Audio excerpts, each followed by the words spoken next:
أعوذ بالله من الشيطان الرجيم بسم الله الرحمن الرحيم ألم تر أن الله يسبح له من في السماوات والأرض والطير صافات كل قد علم صلاته وتسبيحه والله عليم بما يفعلون ولله ملك السماوات والأرض وإلى الله المصير ألم تر أن الله يزجي سحابا ثم يؤلف بينه ثم يجعله ركاما فترى الودق يخرج من خلاله وينزل من السماء من جبال فيها من برد فيصيب به من يشاء ويصرفه عن من يشاء يكاد سنا برقه يذهب بالأبصار يقلب الله الليل والنهار إن في ذلك لعبرة لأولي الأبصار والله خلق كل دابة من ماء فمنهم من يمشي على بطنه ومنهم من يمشي على رجلين ومنهم من يمشي على أربع يخلق الله ما يشاء إن الله على كل شيء قدير۔ کیا تم نے دیکھا نہیں کہ آسمان اور زمین میں جو بھی ہیں اللہ تعالیٰ ہی کی تسبیح کرتے ہیں، اور وہ پرندے بھی جو پر پھیلائے ہوئے اڑتے ہیں، ہر ایک کو اپنی نماز اور اپنی تسبیح کا طریقہ معلوم ہے، اور اللہ تعالیٰ ان کے سارے کاموں سے پوری طرح باخبر ہے، اور آسمانوں اور زمین کی بادشاہی اللہ ہی کے لیے ہے، اور اللہ تعالیٰ ہی کی طرف سب کو لوٹ کر جانا ہے۔ کیا تم نے دیکھا نہیں کہ اللہ تعالیٰ بادلوں کو ہکاتا ہے، پھر ان کو ایک دوسرے سے جوڑ دیتا ہے، پھر انہیں تہ بتہ گھٹا میں تبدیل کر دیتا ہے، پھر تم دیکھتے ہو کہ بارش اس کے درمیان سے برس رہی ہے، اور آسمان میں بادلوں کی شکل میں جو پہاڑ کے پہاڑ ہوتے ہیں اللہ تعالیٰ ان سے اولے برساتا ہے، پھر جس کے لیے چاہتا ہے ان کو مصیبت بنا دیتا ہے، اور جس سے چاہتا ہے ان کا رخ پھیر دیتا ہے۔ ایسا لگتا ہے کہ اس کی بجلی کی چمک آنکھوں کی بینائی اچک لے جائے گی۔ وہی تو اللہ ہے، وہی اللہ رات اور دن کا الٹ پھیر کرتا رہتا ہے۔ یقیناً ان سب باتوں میں ان لوگوں کے لیے نصیحت کا سامان ہے جن کے پاس دیکھنے والی آنکھیں ہیں۔ اور اللہ تعالیٰ نے زمین پر چلنے والے ہر جاندار کو پانی سے پیدا کیا ہے، پھر ان میں سے کچھ وہ ہیں جو اپنے پیٹ کے بل چلتے ہیں، کچھ وہ ہیں جو دو پاؤں پر چلتے ہیں، اور کچھ وہ ہیں جو چار پاؤں پر چلتے ہیں۔ اللہ تعالیٰ جو چاہتا ہے پیدا کرتا ہے، یقیناً اللہ تعالیٰ ہر بات پر قدرت رکھتا ہے۔ سورہ نور کی 41 سے 45 نمبر تک کی آیات آپ کے سامنے پڑھی گئی ہے۔ پہلی آیت کریمہ میں اللہ تعالیٰ فرماتے ہیں، کیا تم نے دیکھا نہیں کہ آسمان اور زمین میں جو بھی ہے اللہ تعالیٰ ہی کی تسبیح کرتے ہیں۔ کائنات کا ذرہ ذرہ اور کائنات کی ہر چیز اللہ تعالیٰ کی تسبیح کے اندر، اللہ تعالیٰ کی تعریف اور توصیف کے اندر مشغول ہے۔ سورہ بنی اسرائیل کی آیت نمبر 44 میں اس مضمون کو اللہ تعالیٰ نے بیان کیا ہے کہ اللہ تعالیٰ نے جتنی بھی چیزیں پیدا کی ہیں، تمام چیزیں اللہ تعالیٰ کی تسبیح و تقدیس بیان کرتی ہے۔ وَلَٰكِن لَّا تَفْقَهُونَ تَسْبِيحَهُمْ، لیکن تم ان کی تسبیح کو سمجھتے نہیں ہو۔ وہ کس زبان میں تسبیح کرتے؟ ہر مخلوق کی تسبیح اور اس کی زبان الگ الگ ہے۔ اب اگر آپ کہیں گے کہ اگر ہر چیز اللہ تعالیٰ کی تسبیح کرتی ہے تو ہم تو نہیں دیکھتے، ہم کو تو کچھ نظر نہیں آتا، تو ایک تو آسان جواب میں آپ کو یہ دیتا ہوں کہ ہم آپس میں ایک ملک کے رہنے والے ہیں، ایک گاؤں کے، ایک علاقے کے رہنے والے ہیں، ہم ایک دوسرے کی زبان اچھی طریقے سے نہیں سمجھتے۔ ہم ایک ملک اور ایک گاؤں کے رہنے والے، ایک ضلع اور ایک جو ہے اسٹیٹ کے رہنے والے، مختلف زبانیں بولی جاتی ہیں، ہر 100 کلومیٹر کے فاصلے پر زبان تبدیل ہو جاتی ہے۔ ہم یہاں کی زبان بولتے ہیں، مہاراشٹر کی زبان ہمیں نہیں آتی ہے، مہاراشٹر والے کو ہماری زبان نہیں آتی ہے۔ تیلگو زبان 25 سال ہو گئے مجھ کو یہاں آئے ہوئے، تیلگو ہم نہیں سمجھتے ہیں۔ جب ہم یہاں رہنے والے اتنے سالوں سے ان کی زبان کو نہیں سمجھ سکتے، آپ کنڑ نہیں سمجھ سکتے، بہاری زبان اور یو پی کی بھوجپوری زبان، اور پتہ نہیں دنیا کے اندر کتنی زبانیں ہیں، ہم دنیا کی چند زبانوں کے علاوہ دوسری زبانوں کو نہیں سمجھتے۔ جب انسانوں میں بچنے والی زبانوں کو ہم نہیں سمجھ سکتے تو ان چیزوں کی زبانوں کو ہم کس طریقے سے سمجھ سکتے ہیں؟ نہیں سمجھ سکتے۔ تو وہ مخلوقات، کائنات کا ذرہ ذرہ اللہ تعالیٰ کی تسبیح کے اندر مشغول ہے۔ آسمان اللہ کی تسبیح کرتا ہے، زمین اللہ کی تسبیح کرتی ہے، چرند پرند، شیر، بھیڑیا، درندے، ساری مخلوقات اللہ کی تسبیح کے اندر مشغول ہے، لیکن ہم ان کی تسبیحات کو سمجھ نہیں سکتے، اور ان کی تسبیح اور ان کی زبان کو ہم سمجھنے سے قاصر ہیں۔ لیکن اللہ تعالیٰ نے جن کو عقل کامل دی ہے، اور جو لوگ دانشمند لوگ ہیں اور اللہ تعالیٰ کے جو محبوب بندے ہیں، ان کو ان مخلوقات کی زبان بھی سمجھ میں آتی ہے۔ آپ کے سامنے کچھ مثال میں پیش کرتا ہوں کہ کیسا آدمی یہ کہہ نہیں سکتا ہے کہ ہم کو اس کی زبان نہیں آتی ہے۔ نہیں، ایسا نہیں ہے، بلکہ صحابہ کرام کہتے ہیں کہ اللہ کے رسول صلی اللہ علیہ وسلم کی خدمت میں ایک مرتبہ ابو جہل آیا۔ آپ کو معلوم ہے کتنا بڑا اسلام کا دشمن تھا وہ دشمن آیا، اس کے ہاتھ میں کوئی چیز تھی، آ کر کے کہنے لگا کہ آپ بتائیے اے محمد صلی اللہ علیہ وسلم، میرے ہاتھ میں کیا ہے؟ میری ہتھیلی میں نے جو مٹھی بند کر رکھی ہے اس کے اندر کیا ہے؟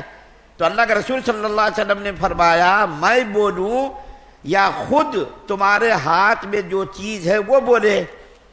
تم بتاؤ، میں بتاؤں کہ تمہارے ہاتھ میں کیا ہے، یا تمہارے ہاتھ میں جو چیز ہے وہ خود بتا دے کہ میں کیا چیز ہوں؟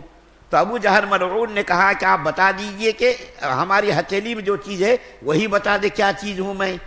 تو اس ابو جہل کے ہاتھ میں جو کنکر اور پتھر تھے، اس نے کلمہ پڑھنا شروع کر دیا اور کہہ دیا کہ میں کنکر پتھر ہوں، اور اس نے کلمہ پڑھ کر کے نبی کریم صلی اللہ علیہ وسلم کے نبی اور رسول ہونے کا اقرار اور اعتراف کیا۔ تو ابو جہل نے اس کو غصے سے پٹک دیا کہ تمہارے اوپر بھی محمد صلی اللہ علیہ وسلم نے جادو کر دیا ہے۔ اسی طریقے سے ابو جہل کے پاس ایک بت تھا، وہ بت پیتل کا بت تھا۔ ابو جہل اس بت کو بڑا ہی محبوب رکھتا تھا، اور جہاں بھی جاتا تھا اس بت کو اپنے کندھے پر رکھ کر کے اس کو لیے پھرتا تھا۔ ابو جہل کی نظر میں وہ بت بڑا محبوب اور مقبول تھا۔ ایک مرتبہ نبی کریم صلی اللہ علیہ وسلم کی خدمت میں آیا اور آ کر کے کہنے لگا، آج یہ بت تمہاری نبوت کی تکذیب کرے گا۔ یہ میرا بت جو میرا خدا ہے، یہ میرا خدا تمہارے نبی ہونے کی تردید کرے گا، نعوذ باللہ۔ نبی کریم صلی اللہ علیہ وسلم نے، ابو جہل نے اس بت کو رکھا زمین پر، نبی کریم صلی اللہ علیہ وسلم نے اس بت کی طرف اشارہ کیا، اشارہ کرتے ہی وہ پیتل کا بت لا الہ الا اللہ محمد الرسول اللہ پڑھنے لگا، اور اس کو لوگوں نے سنا۔ اسی طریقے سے حضرت عبداللہ بن مسعود رضی اللہ تعالیٰ عنہ کہتے ہیں کہ ہم لوگ نبی کریم صلی اللہ علیہ وسلم کے ساتھ کھانا کھاتے تھے، اور کھانے سے تسبیح کی آواز آتی تھی، کھانے کی تسبیح کی آواز کو ہم سنتے تھے۔ اور ایک بہت ہی مشہور واقعہ جو بیانوں میں بھی آپ سنتے رہتے ہیں کہ نبی کریم صلی اللہ علیہ وسلم جب مدینہ تشریف لے گئے تو ایک کھجور کے ستون سے ٹیک لگا کر کے خطبہ ارشاد فرماتے تھے۔ کھجور کا تنا تھا، اس تنا پر ٹیک لگا کر کے نبی کریم صلی اللہ علیہ وسلم خطبہ ارشاد فرماتے تھے، جمعہ کا خطبہ۔ تھوڑے دنوں کے بعد ممبر بن گیا۔ جب ممبر بنا تو نبی کریم صلی اللہ علیہ وسلم نے اس تنے کو چھوڑ دیا، کھجور کے تنے کو، ستون کو چھوڑ دیا، اور ممبر پر آپ تشریف لے گئے خطبہ ارشاد فرمانے۔ جیسے ہی آپ ممبر پر تشریف لے گئے، اس تنے سے رونے کی اس طرح آواز آنے لگی جیسا بچہ بلک بلک کر کے روتا ہے۔ وہ تنا جو تھا، ستون جو تھا کھجور کا، نبی کریم صلی اللہ علیہ وسلم کی جدائی کو برداشت نہیں کر سکا۔ اتنی محبت اور اتنی عقیدت اس تنے کو تھی کہ وہ تنا بلبلا کر کے رونے لگا، جیسا کہ معصوم بچہ روتا ہے، بلبلاتا ہے، اسی طریقے سے اس کے رونے کی آواز آئی۔ نبی کریم صلی اللہ علیہ وسلم اس کے پاس گئے اور جا کر کے اس لکڑی کو، اس ستون کو سینے سے لگایا۔ جب سینے سے لگایا تو وہ ستون سسکنے لگا، جیسا کہ بچہ روتے روتے سسکنے لگتا ہے، اسی طریقے سے وہ سسکنے لگا۔ نبی کریم صلی اللہ علیہ وسلم نے اس کو تسلی دی۔ اسی طریقے سے یہ واقعہ بھی بہت مشہور ہے کہ نبی کریم صلی اللہ علیہ وسلم کی خدمت میں ایک اونٹ آیا، اور اونٹ نے آ کر کے اپنے مالک کی شکایت کی کہ یا رسول اللہ صلی اللہ علیہ وسلم، میرا مالک میرے اوپر بہت زیادہ بوجھ ڈالتا ہے، مجھ سے بہت زیادہ محنت لیتا ہے، میں پریشان ہو جاتا ہوں۔ تو اللہ کے رسول صلی اللہ علیہ وسلم نے اس کے مالک کو بلایا اور بلا کر کے ارشاد فرمایا کہ دیکھو یہ اونٹ تمہاری شکایت کر رہا ہے کہ تم اس سے محنت بہت زیادہ لیتے ہو، جو اس کے قابل نہیں ہوتی وہ محنت، اور اس کی طاقت سے زیادہ تم محنت لیتے ہو۔ تو اللہ تعالیٰ نے جن کو عقل کامل عطا کی ہے، اللہ تعالیٰ کے جو محبوب بندے ہیں، وہ ان مخلوقات کی آواز کو سنتے بھی ہے، سمجھتے بھی ہے۔ ہر آدمی کے لیے، خاص و عام کے لیے ضروری نہیں کہ ان کی آواز کو سنے اور سمجھے، لیکن ہر چیز کائنات کے اندر اللہ تعالیٰ کی تسبیح کے اندر مشغول ہے۔ یہاں تک کہ دیکھیے قرآن کے اندر آتا، سورہ بقرہ کے اندر اللہ تعالیٰ فرماتے ہیں کہ اللہ تعالیٰ کے خوف سے پتھر پھٹ جاتا ہے، اور پھٹنے کے بعد اس پتھر سے پانی نکل جاتا ہے، اور اللہ تعالیٰ کے خوف سے وہ پتھر گر جاتا ہے۔ اسی طریقے سے قرآن کے اندر پر اس مضمون کو بیان کیا گیا ہے کہ دنیا کے اندر جتنی بھی چیزیں ہیں، ساری چیزیں اللہ تعالیٰ کی بڑائی کرتی ہیں، اللہ تعالیٰ کی تسبیح کرتی ہیں۔ اسی طریقے سے بہتا ہوا سمندر اللہ تعالیٰ کی تسبیح کے اندر مشغول ہے۔ جب تک وہ پانی اللہ تعالیٰ کی تسبیح کرتا ہے، بہتا ہوا سمندر، بہتا ہوا تالاب، بہتی ہوئی ندی اللہ تعالیٰ کا ذکر کرتی ہے وہ ندی، تب تک وہ پانی جاری رہتا ہے، اور وہ پانی بالکل صاف شفاف رہتا ہے۔ اس سے آدمی وضو بھی کر سکتا ہے، غسل بھی کر سکتا ہے۔ لیکن جب وہ پانی اللہ تعالیٰ کا ذکر کرنا بند کر دیتا ہے تو پھر اللہ تعالیٰ اس پانی کو روک دیتے ہیں، وہ پانی بالکل میلا کچیلا ہو جاتا ہے، گندگی اس کے اندر جمع ہو جاتی ہے، پھر اس پانی سے آدمی وضو بھی نہیں کر سکتا، نماز بھی نہیں پڑھ سکتا، غسل بھی نہیں کر سکتا۔ اسی طریقے سے درخت ہے، درخت بھی اللہ تعالیٰ کی تسبیح کے اندر مشغول ہے۔ جب تک وہ درخت اللہ تعالیٰ کی تسبیح کرتا رہتا ہے، جب تک وہ ہرا بھرا رہتا ہے، تر و تازہ رہتا ہے۔ لیکن جب اللہ تعالیٰ کی تسبیح وہ درخت بند کر دیتا ہے تو پھر اللہ تعالیٰ اس درخت کو کٹوا دیتے ہیں، جلوا دیتے ہیں۔ اسی طریقے سے جانوروں کا مسئلہ ہے کہ جانور بھی اللہ تعالیٰ کی عبادت کے اندر مشغول ہیں۔ جب تک وہ جانور اللہ تعالیٰ کی عبادت کے اندر مشغول ہے، اس وقت تک اللہ تعالیٰ اس جانور کو زندہ رکھتے ہیں۔ لیکن جو ہی اللہ تعالیٰ کی یاد سے وہ جانور غافل ہوتا ہے، اس جانور کو قصائی کے حوالے کر دیا جاتا ہے، اور اس جانور کو ذبح کر دیا جاتا ہے، اس کو کھلا دیا جاتا ہے۔ اسی طریقے جو ہمارے جسم پر یہ کپڑا ہے، حدیث شریف کے اندر آتا ہے، یہ کپڑا جب آدمی پہنتا ہے تو یہ کپڑا بھی اللہ تعالیٰ کا ذکر کرتا ہے، لیکن جب ذکر بند کر دیتا ہے تو پھر یہ کپڑا بھی میلا ہو جاتا ہے، آدمی اس کو پہننا بھی گوارا نہیں کرتا، اس کو بدل دیتا ہے۔ تو گویا کہ کہنے کا مطلب یہ ہے کہ کائنات کا ذرہ ذرہ عبادت الہی کے اندر مشغول ہے۔ درخت کی عبادت کیا ہے؟ اس کی شاخوں کا جھکنا، اور جانوروں کی عبادت یہ ہے کہ رکوع میں رہنا۔ چار پائے کے جانور ہیں، وہ دیکھیں جھکے رہتے، وہ رکوع میں جھکے رہتے۔ اسی طریقے سے سانپ کی عبادت کیا ہے؟ دیکھیے وہ سانپ زمین سے چپٹا رہتا ہے، اس کی عبادت وہی ہے۔ ہر مخلوق کی عبادت کے طریقے مختلف ہیں، الگ الگ طریقے ہیں۔ اللہ تعالیٰ نے ہر مخلوق کی عبادت کا طریقہ الگ الگ کر دیا ہے۔ سانپ کا طریقہ الگ ہے، چار پائے جانور کا طریقہ الگ ہے، اسی طریقے سے جو دو پائے جانور کا الگ ہے۔ اللہ تعالیٰ کی عبادت کے اندر ساری مخلوق مشغول ہے۔ ہم جیسا بد نصیب انسان ہے، اللہ تعالیٰ کی یاد سے غافل ہو جاتا ہے۔ اندازہ لگائیے کہ اللہ تعالیٰ نے جتنی چیزیں بنائی ہیں، تمام چیزیں عبادت کے اندر مشغول ہے، لیکن ہم انسان غافل، احسان فراموش، اللہ تعالیٰ کی یاد کے اندر رہنے کے بجائے دنیاوی امور میں، دنیاوی کاموں میں، دنیاوی جھمیلوں میں، دنیاوی جو ہے مشاغل میں ہم لگے رہتے ہیں، اللہ تعالیٰ کو یاد نہیں کرتے۔ ایک آیت جو آخری آیت پڑھی گئی ہے، اس آیت کے اندر اللہ تعالیٰ، پوری آیتوں کا خلاصہ بیان کرنا اس وقت مشکل ہے۔ ایک آیت جو 45 نمبر کی پڑھی گئی ہے، 45 نمبر کی آیت کے اندر اللہ تعالیٰ اپنی قدرت کو بیان فرماتے ہیں کہ اللہ تعالیٰ نے تمام مخلوقات کو پانی سے پیدا کیا ہے۔ تمام مخلوقات، جتنی بھی مخلوقات ہیں، تمام مخلوقات کو اللہ تعالیٰ نے پانی سے پیدا کیا ہے۔ کچھ جانور ایسے ہیں اللہ تعالیٰ نے ایسے بنا ہے جو پیٹ کے بل چلتے ہیں، جیسا کہ سانپ دیکھیے پیٹ کے بل۔ کچھ مخلوقات ایسی ہیں جس کو اللہ تعالیٰ نے دو پیر بنائے، جیسا کہ انسان ہے۔ کچھ مخلوقات ایسی ہیں جیسا کہ چار پائے ہے، جیسا کہ دیکھیے مواشی وغیرہ۔ گائے، بیل، بھینس، شیر، چیتا، بکرے، بکریاں، بھیڑ، دمبے، یہ سارے جانور کیا ہیں؟ یہ سارے جانور چار پیروں کے ہیں۔ یہ ساری چیزیں اللہ تعالیٰ نے اپنی قدرت کی نشانیوں، ان تمام چیزوں میں اللہ تعالیٰ نے اپنی قدرت کی نشانیاں رکھی ہے کہ دو پیر بھی بنائے، چار پیر بھی بنائے، کسی کو پیٹ کے بل چلایا۔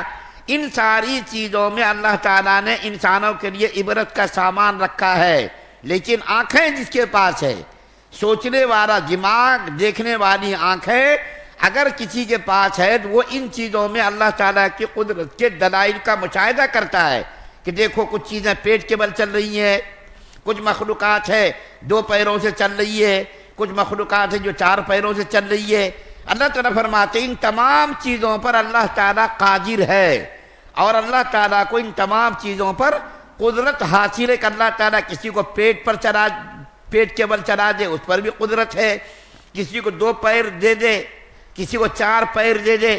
ان تمام چیزوں پر اللہ تعالیٰ کو مکمل کامل قدرت ہے، ان چیزوں پر اللہ تعالیٰ کو قدرت ہے، اختیار ہے، اور اللہ تعالیٰ ان تمام چیزوں پر قادر ہے۔